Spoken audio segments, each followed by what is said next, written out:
BCGI 성경적 교회성경연구소의 명성훈 목사입니다. 오늘은 정명섭 선교사님, 아프리카 모잠비크의 선교사님이신데요. 모셨습니다. 안녕하세요. 네, 목사님 반갑습니다. 반갑습니다. 목사님은 어떻게 아프리카 모잠비크 선교사라고 네. 제가 들었거든요. 네네. 예. 언제부터 선교사 생활을 하셨습니까? 예, 저는 전국 89년부터 평신도 선교사로 먼저 출발을 하게 됐습니다. 아, 그래요? 네. 89년이면 굉장히 오래전인데요. 네, 한 거의 33년. 33년. 네. 그러면 뭐 평신도 선교사이시라면은 거기에 혹시 뭐 주재원으로 가셨습니까? 네, 이제 제가 1985년도 뚝섬에서 CCC 대학생들이 주최로 하는 세계 금식 대성에 3일 금식하면서 평생 기도 카드를 받게 된 것이 네. 이 아프리카로 연결이 된 것 같습니다. 그러면 그냥 아예 이제 선교사로 갈 작정으로 하시고 들어가신 거네요. 제가 대학을 졸업하고 네. 저는 부산 수산대학이라고 80학번으로 네. 이제 졸업을 하고 저희들이 5년 군 복무를 배를 타면 군 복무를 이제 대치하는 그런 시스템이 있었습니다. 네. 이제 저는 그때 나가기 전에 85년도에 그때 3일 처음 어머니하고 금식하고 평생 기도 카드를 이렇게 받게 됐습니다. 네. 그래서 뭐 북한의 황해도 송화군 다천리, 중국의 호북성 회수연, 그리고 제게 주신 나라가 마다가스카르였습니다. 네, 그래서 제가 여호수아와 갈렙 같이 땅을 밟고 제가 기도하고 싶었습니다. 네, 그러다가 저는 원양 송출, 그래서 북아프리카 모리타니아 밑에 모로코 밑에 있는 모리타니아라고 네네. 그곳에서 5년간 항해사와 선장 생활을 하게 됐습니다. 그러셨군요. 그러니까 네. 수산대 나오시고 이제 배를 타는 삶을 사시면서 네. 북아프리카 쪽에 네네. 거기에 이제 그러니까 일종의 어업적인 차원에서 네네. 이제 일을 하러 가신 거네요. 네네네. 그러시면서 이제 선교를 시작을 하신 겁니까? 네, 이제 그때 뭐 대학교 때 하나님 앞에 큰 부흥을 체험하고 네. 손을 좀 내리셔야 돼요. 왜냐면 네. 이게 흔들리니까 화면이 네. 흔들리거든요. 예. 제가 대학교 때 큰 부흥을 체험하고 네네. 하나님 앞에 헌신하고 싶은 마음은 있었는데 네. 선박 생활하면서 5년간 주일 성수하고 선언 선교하고 또 모슬렘들 같이 데리고 있었기 때문에 이슬람 선교도 하고 네. 그러던 차에 이제 대학 선장 시절 때 선장 시절에 좀 선내 사고들이 많았습니다. 네, 이제 그 사고들을 계기로 제가 아프리카에 헌신하게 됐습니다. 네. 그러면 어떻게 어디서 이제 선교를 시작을 하셨나요? 예, 이제 제가 한 선원이 그 당시 뭐 여러 선원들이 다쳐가지고 죽어갈 때 하나님 앞에 울면서 기도했더니 살려주시고 네. 또 한 분은 주일이었는데 그때 중공 선교라 그랬죠. 이상 목사님 설교 테이프 듣고 있는데 사고 났다는 겁니다. 그래서 나가 보니까 1959년생 이내문 씨가 내장 파열로 죽어가고 있어가지고 하나님 앞에 크게 부르짖었죠. 하나님 살려달라고. 네. 그때도 살려주셨듯이 그래서 그때도 눈물 콧물 범벅이 나면서 기도했는데 이번에는 소리를 지르면 지를수록 마음이 더 냉랭해지는 겁니다. 그래서 내가 왜 이러지 자신에게 질문하고 있고 또 더 큰 소리를 기도하는데 그 선언이 저 품에서 숨이 끊어졌다 두 마디 하고 이렇게 죽었습니다. 그래서 제가 그분 양복 구해가지고 사하라 사막에 묻으면서 하나님 앞에 질문을 하게 됐죠. 하나님 왜 그때는 눈물 주시더니 이거는 왜 눈물 안 주시냐고. 그랬더니 하나님께서 들려주시는 마음의 음성이 내가 너무 편안한 삶을 살기 때문에 어려운 삶을 사는 선언의 고통에 들어갈 수 없다. 그런 말씀을 하셨습니다. 그래서 그때 선장으로 뭐 싱글에다가 전혀 어림없이 또 급여도 많이 받고 그런 당시였는데 말단 선원들은 월 500불도 못 받아가지고 정말 오물의 고통스러운 육체 노동에 저는 그저 정신 노동으로 다 믿는 선장인 줄 알지만 이제 그렇게 아픈 가운데 있는 사람에 들어갈 수 없는 제 자신을 경험하게 됐습니다. 그런데 중요한 것은 제가 5년간 하루도 빠지지 않고 자주 금식도 하고 이 아프리카 마다가스카르를 놓고 아프리카를 위해서 기도했습니다. 그래서 제가 하나님 앞에 좀 딜레마가 생긴 거죠. 저수하에 있는 한국 선원도 어려운 고통 속에 있는 그들에게 눈물의 기도를 하지 못했다면 5년간 하루도 빠지지 않고 한 기도가 뭐냐는 기도에 좀 정산을 하게 됐습니다. 그래서 5년간의 기도의 실패를 하나님 앞에 인정할 수밖에 없었고 냉랭한 기도였다는 걸 고백하고, 근데 문제는 평생 기도 카드를 받았기 때문에 남은 생애를 그저 소리만 지르다가 냉랭한 기도를 하다가 주님 앞에 부르심을 받을 수 없다는 그런 절박감이 제게 있었습니다. 근데 이제 동료 선원들은 울어주는 걸 보고 동료처럼 아프리카에 같이 살다 보면 울어줄 수 있겠구나.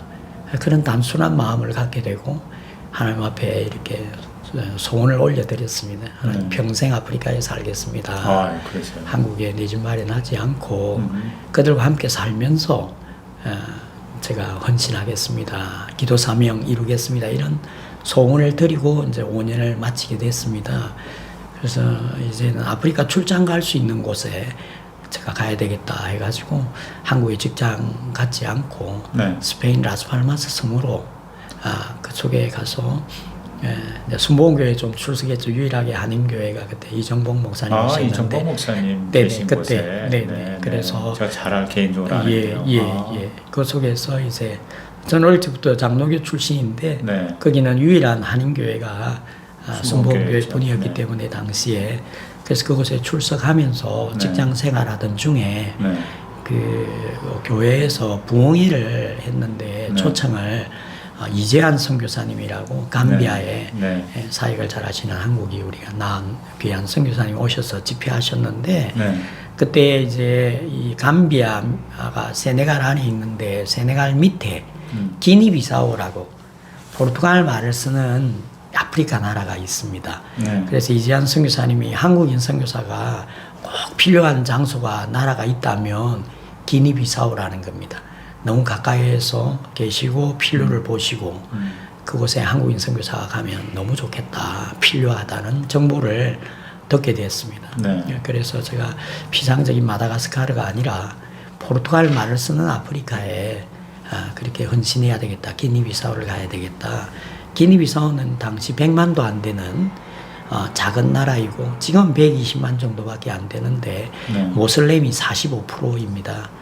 북아프리카는 100%인데 유독 이 나라만 유일한 나라입니다. 북아프리카에 모슬렘이 반밖에 못 먹었습니다. 이제 그렇게 너무도 가난하고 그렇게 해서 이제 영적 필요를 느끼고 기니비사오를 가야 되겠다. 평생 성을 평생 그 나라에 헌신해야 되겠다. 그런 생각을 하고 먼저 포르투갈 말을 배우고 그리고 이제 들어가겠다 해서 제가 89년도 9월에 그 포르투갈에 있는 순복음 신학교에 제가 또 이 라스팔마스 또 순복음 교회에서 연결을 해주셔가지고 그렇게 제가 포르투갈에 평신도로 출발을 하게 됐습니다.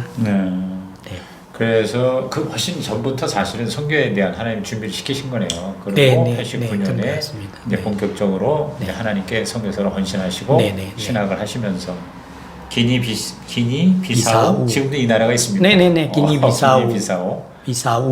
저는 처음 듣네요. 기니비사우라고 하는 곳에서 이제 본격적인 선교 이제 사역을 하셨네요. 이제 먼저 제가 선교를 제가 한 3단계로 나누면 먼저 이제 포르투갈에서 제가 3년 반을 있게 되었습니다.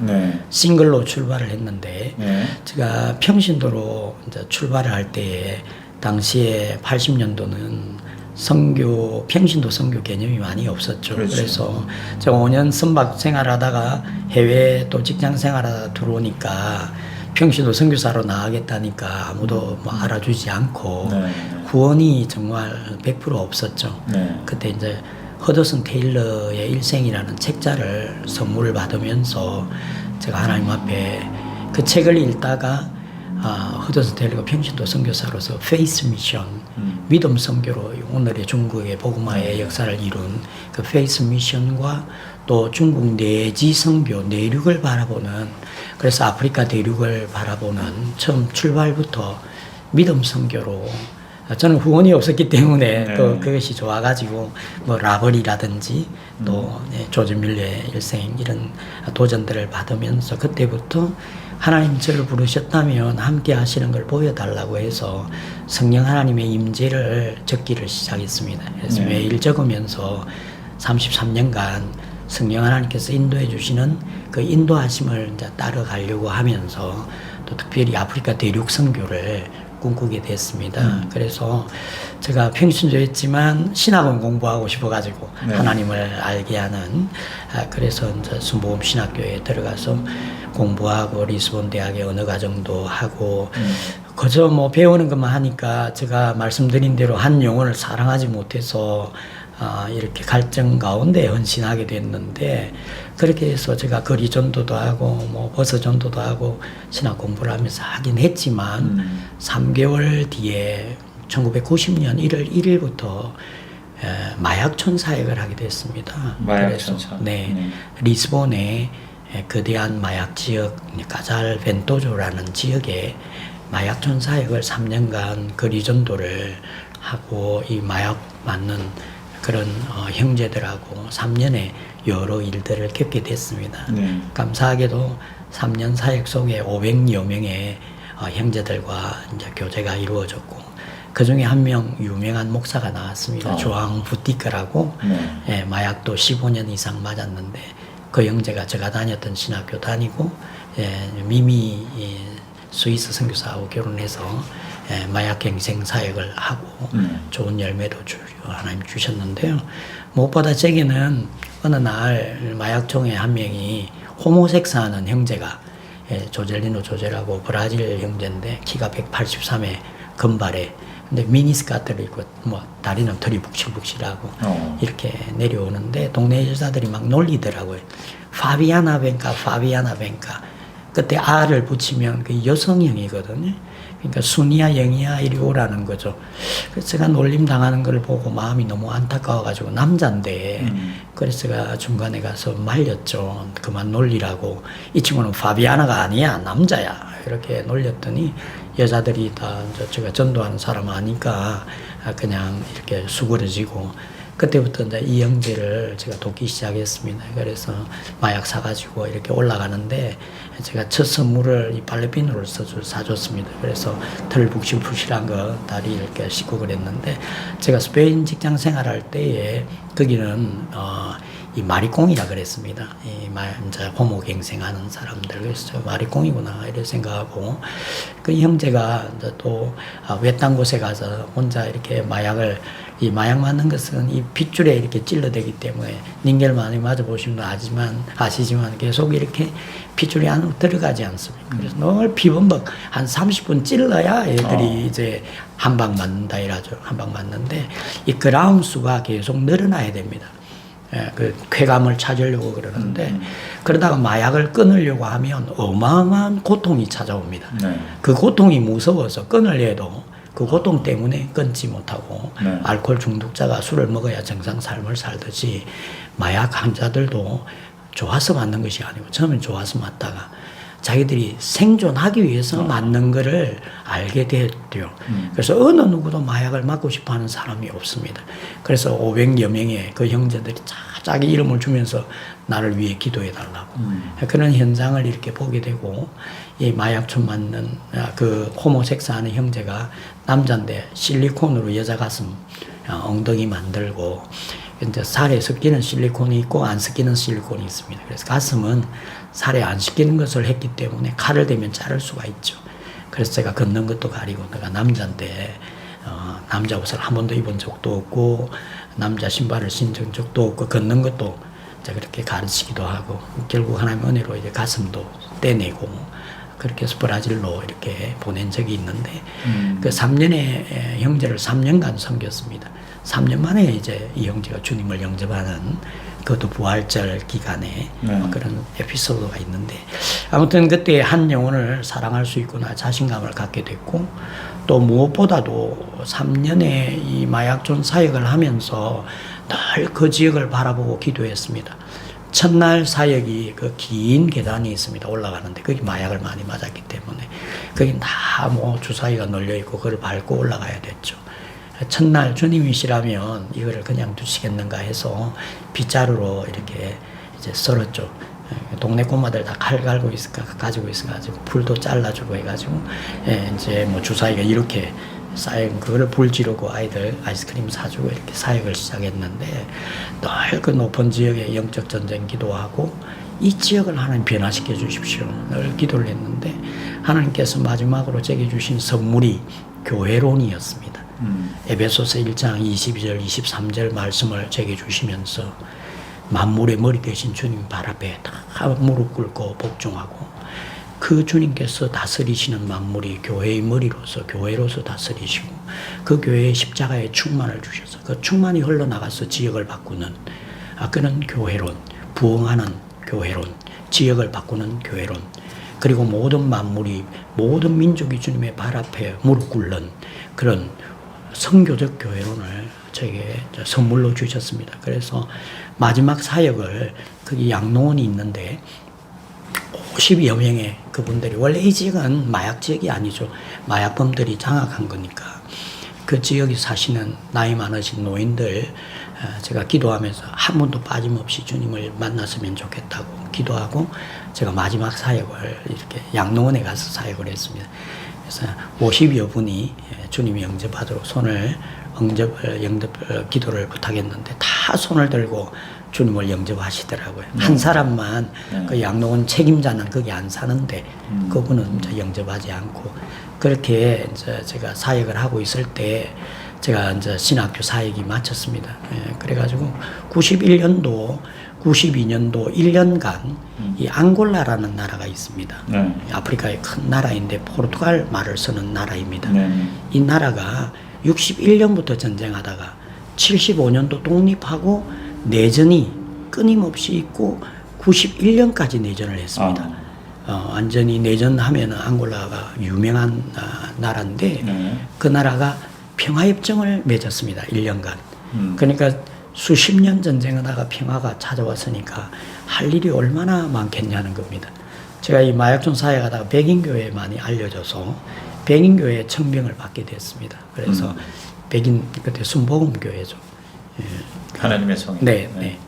그 교회 독립교단이 됐는데요. 그 교단에서 이제 저하고 같이 독립하자고 기니비사우 가고 싶으니까 기니비사우 가도록 길을 열어주겠다고 그렇게 조인이 됐습니다. 그러다가 이제 평화협정이 맺어지는 이 계기를 통해서 그 담임 목사님이 앙골라 태생 백인입니다.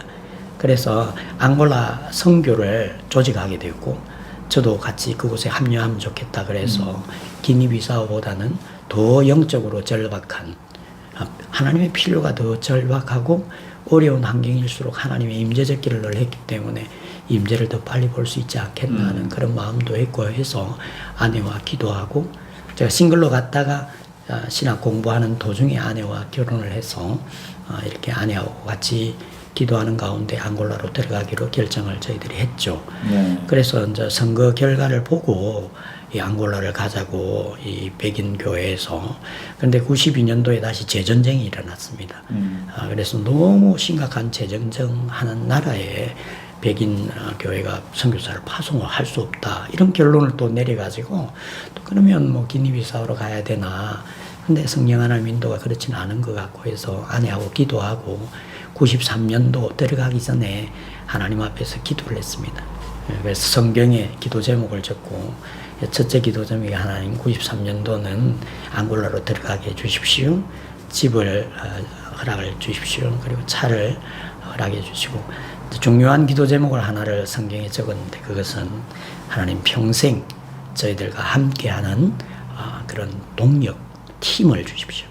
그 기도를 했고 마지막으로 대차게 10,000명 청년을 제자할 수 있게 하나님 부흥을 주십시오라는 그 기도 제목을 올린 지 한 달 만에 네. 대사관에서 저희 연락이 왔습니다. 김철수 서기관님이라고 안기부 서기관님이신데 이분이 앙골라에 대기업 인터불구를 놓는데 아주 세팅을 하는데 많이 도움을 주신 분이고 당시 앙골라는 한국하고 국교가 맺어지지 않은 그런 상황이었기 때문에 안기부에서 관리도 하는 나라였는데 그분께서 내가 길을 열어주시겠다고 믿지도 않는 분이신데 제가 자기 자녀들을 조금 가정교사하면서 조금 도와준 적이 있습니다. 네. 제가 페이스 미션으로 하는 가운데 제가 신학교도 다니고 그렇게 한인 학교도 섬기고 그런 가운데 교제가 이루어졌는데 그분께서 길을 열어줬습니다. 그래서 대사관에서 전화를 해줘가지고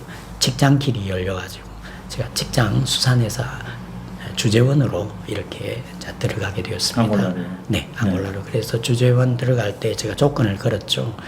기지가 앙골라에 있는 기지에 제가 일을 하기를 원하지 그 기지가 옮기면 저는 직장을 그만두는 걸로 이렇게 조건을 걸었습니다. 그것을 받아들여서 제가 이제 직장을 구해가지고 이제 들어가게 되어졌습니다. 93년도에 네. 이렇게 들어갔습니다. 2월에 들어가게 됐는데 당시 뭐 전쟁이 아주 심각할 때였죠. 그래서 제가 10개월 직장 생활을 했습니다. 10개월 하고 기지가 옮겨서 떠나고 저는 계속 머물러서 이제 사역을 하게 됐는데 10개월 직장 받은 급여로 원룸 아파트 한 개 사고 또 차량 마련하고 그래서 늘 부두 앞을 오고 가는데 그 앞에 호텔 메르디앙이라고 4성급 건물이 있습니다. 네, 그게 이제 음식 찌꺼기가 많이 나오고 이제 그 당시에 100만이었던 인구가 500만이 되었거든요. 400만 피난민들이 몰려왔으니까 뭐 엉망이었죠. 그러니까 청소년들, 어린아이들은 그냥 다 집 버리고 이렇게 온 부모들 따라와가지고 그냥 생계를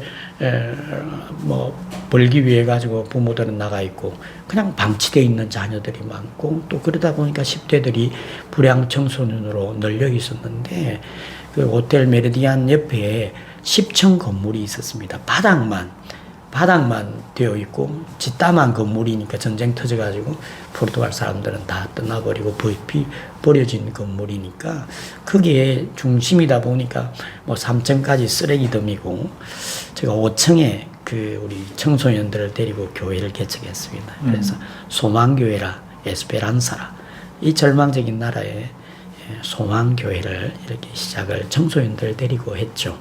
얼마 되지 않아 가지고 그 앞에 바로 앞에 경찰서가 있는데 저를 잡으러 왔습니다. 당신이 전시 체제에 반군 첩자가 아니냐, 왜 이리 불량 청소년들을 데리고 여기서 뭐하냐 외국인이.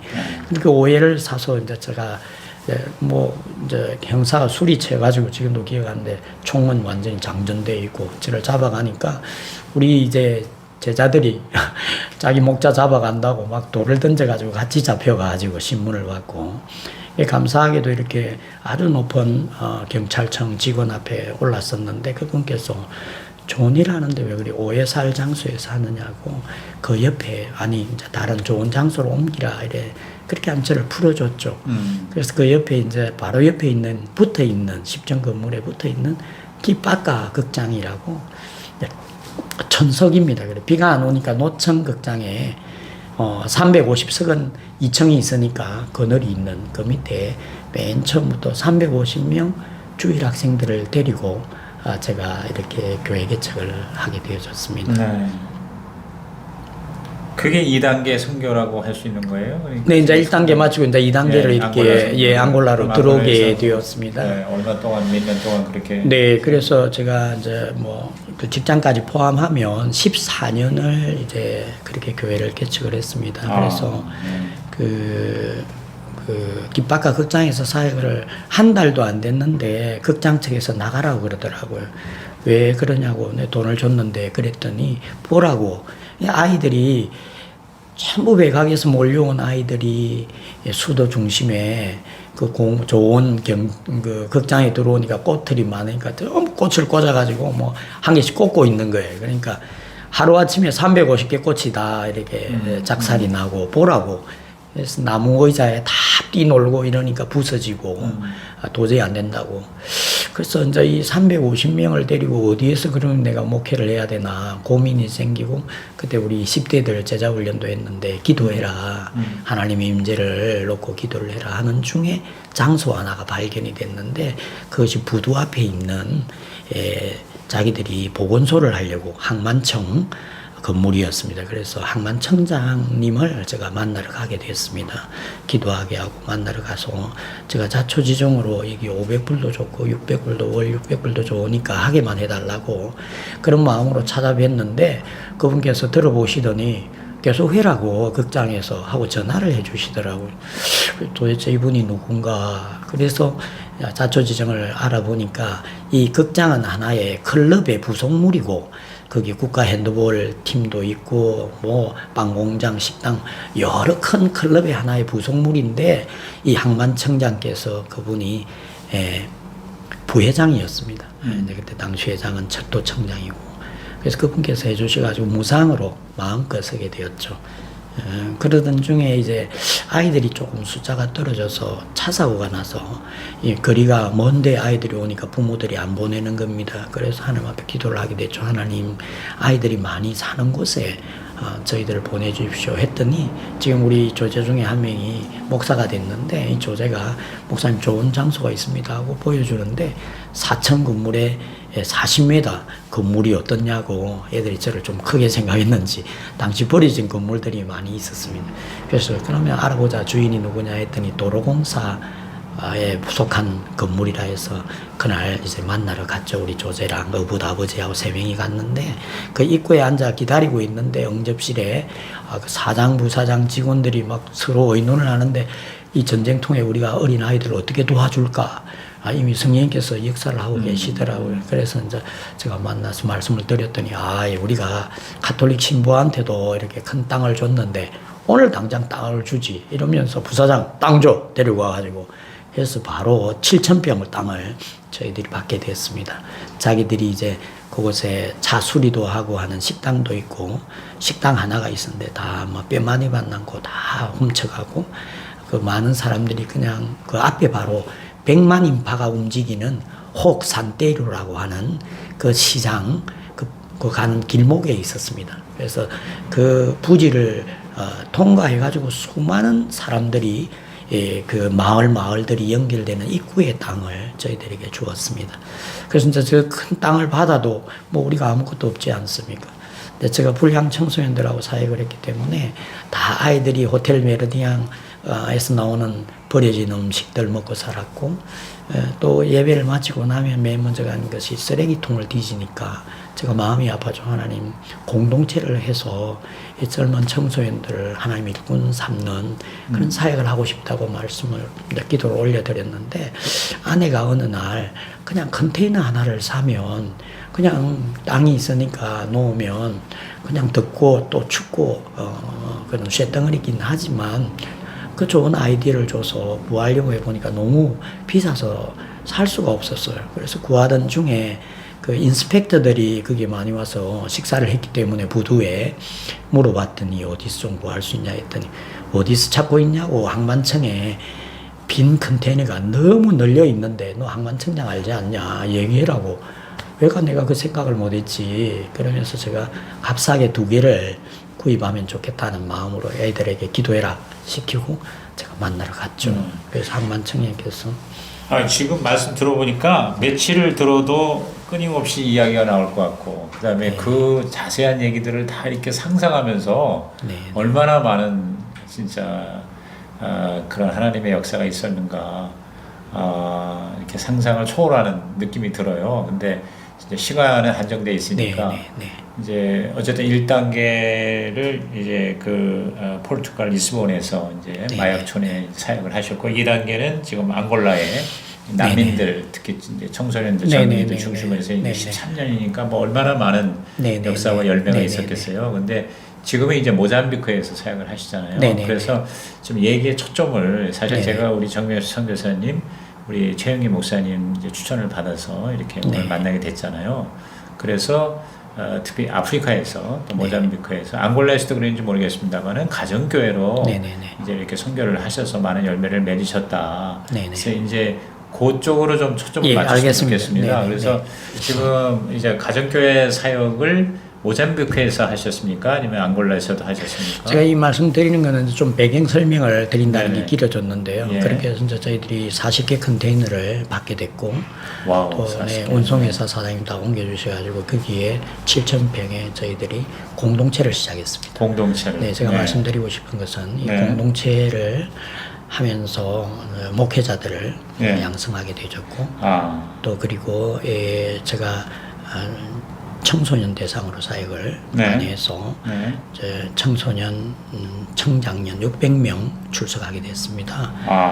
그리고 컨테이너 학교를 350명 초등학교를 열어서 컨테이너 학교를 그래서 이제 700명, 1,800명, 3,500명, 5,000명 초중고등학교 그렇게 학교 사역을 하게 됐습니다.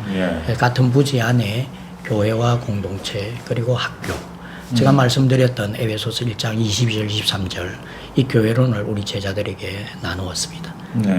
우리가 부흥하는 교회 그리고 지역을 섬기고 선교하는 교회 이런 그 타이틀을 가지고 사역을 했고 하나님 은혜로 제가 목사 안수를 받는 계기가 있었습니다.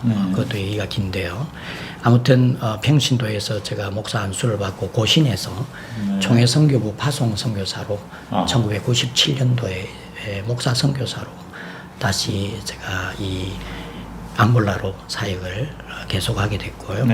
하나님께서 아프리칸 미션 트루 아프리칸이라는 비전을 제가 생각지 않았는데 남아공을 거쳐가는 가운데 말씀을 주셔가지고 질문을 하시면서 맹스가 너가 평생 선교를 하겠다고 하고 대를 이어서 자녀들을 또 헌신시키는 마음도 가지고 한들 얼마나 하겠느냐. 그렇습니다. 하나님 아프리카 끝이 안 보입니다. 말씀드렸더니 하나님께서 아프리카는 아프리카인들을 통하여 이루어진다. 제가 영어를 잘 못하지만 그때 남아공 거쳐가는 여행 속에 아프리카 미션 through 아프리칸 AMTA 첫 자를 따서 하나님이 이 선교단체를 세우라는 것입니까? 저는 이제 소속 단체가 있습니다. 이런 마음을 가지고 안식년을 마치고 돌아와서 제자들에게 이것을 나누었고 이제 그때부터 내륙 선교사를 파송했습니다. 이 비전을 주셨기 때문에 성령님께서 이것도 이양하고 너희들이 일어나서 너희들이 선교를 이루어간다. 그렇게 해서 제가 그때 6개 교회를 분리개척도 하고 이렇게 해서 6개 교회를 개척하고 학교 2군데 그렇게 5,000명 사역 저희들이 주일학교가 3,800명이었습니다. 주일학교 나오는 아이들이 3,800명. 학교와 주일학교를 연결했기 때문에 대단한 대규모 그런. 그런데 이제 제가 해외 선교사를 저처럼 제자가 나오기를 원했기 때문에 그리고 그들이 가서 또 교회론을 가지고 교회를 개척하고 제자를 세우고 또 해외 선교를 파송하는 그것을 꿈꾸고 가장 신실한 제자 우리 다니엘 목사를 저 양복을 입고 저 넥타이 메고 컨테이너 결혼식을 했는데 내륙에 폭탄이 떨어지는데 그 2번이나 폭탄이 떨어지는 곳에 교회를 개척을 해서 잘해서 분리개척을 하게 하고 목회를 잘하고 있는 우리 다니엘 목사를 불러가지고 해외 선교사 모잠비크로 포르투갈 말을 쓰는 이 모잠비크로 파송을 했습니다.